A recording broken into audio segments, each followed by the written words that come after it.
Hello, boys and girls, grognards and grognets. I wanted to just do a quick little video talking about the solitaire rules for Napoleon Returns 1815.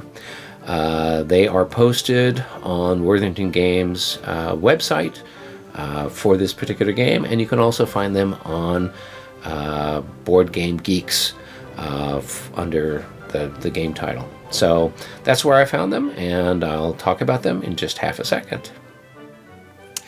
Now, the essence of solitaire play is to have some surprises, and so to that end, one of them is regarding the objective cards.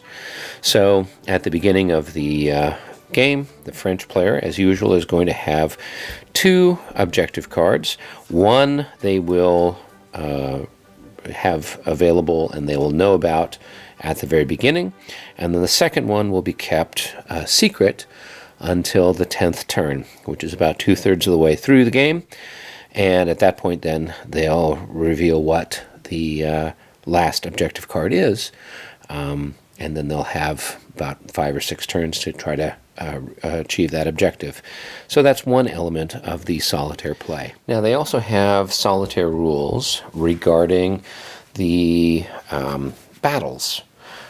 So their suggestion is, just like you would do normally, you're going to have your cards for each of your groups. So say, for example, we have the British Cavalry and Second Corps are attacking the First and Second French Corps.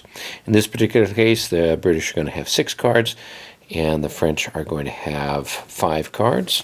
And the idea would be that you are going to just match up cards per cards and see what you get. So if we're looking here at the French have a cavalry card that can go straight towards that one, so that's a match. So that's 1 round of combat. They've got a counterattack card. That's a 2nd round of combat, and another counterattack card. That's a 3rd round of combat. And then they have 2 skirmish cards, which they can't use. And the British have got 3 cards that they didn't get to use. So we had 3 combat rounds. Now, what you would do at this point is you would say, okay, for me as the defender to try to reverse roles, I've got 2 cards left, and my opponent's got 3 cards left. That's a net difference of 1. So the British are in favor of 1, and you're going to then roll for the French, and you're going to see if you can hit your rating, but you're going to be adding a 1 to it because the British have got 1 more card than you did.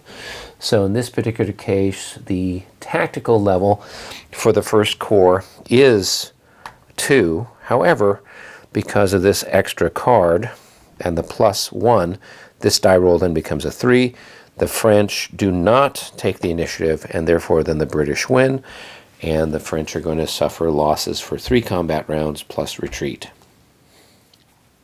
Now, adding to, I don't know, maybe the element of unknown fog of war, making it more fun or different, I'd come up with an idea for how to do combat. And the idea would be that we're going to have 6 cards, 1, 2, 3, 4, 5, 6 cards for the British in this case, 1, 2, 3, 4, 5 for the French, just like before. What's going to happen is the British are going to look at their cards, and they're going to play out more than, at least 50% of their cards. And they're just going to lay them down just as if they were playing it in a normal activity, right? but they don't know what's going to happen. So they're just going to play out their cards here and see what happens. So they're going to play, let's see, they got 6 cards. I got a 7th card here for some reason. Dealt an extra one. Good. So they played 3. These others we put here. And now we see if the French can answer. So the French have got a cavalry charge card. So that takes care of the first round of combat. And they've got a combined arms card. Takes care of the second round of combat. And they don't have anything else. Now, say, for example, they did have a Grand Battery card. And they played this here. They would have matched the British for their initial stuff. So now suddenly the French, become the attackers, and they're going to play their cards out, and they're going to see if the British can respond. So the British have an infantry assault, they have a skirmish, and they have a combined arms. So they could basically match the French, and so therefore they would have won. But say, for example, they couldn't, match the counterattack card here at the end. Then they would have lost, and the French would have won. So that's just one way of doing it. It adds a certain amount of fog of war-ish to it, in that you don't, when you're the attacker, you're playing out your initial 3 or 4 or 5 or 6 cards, depending on how large your deck is, not knowing what is in the other hand, and it kind of gives you at least a little bit of the feel for the in-person ideas of how the cards are played out. You're just playing them out in advance to see how things go. So just a different way of maybe handling combat to add a little bit more uncertainty to it and mimic a little bit more what the in-person style is like.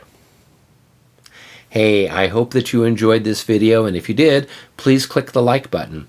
If you haven't done so already, please subscribe, and feel free to share this video out on social media with any other like-minded human beings out there in the universe.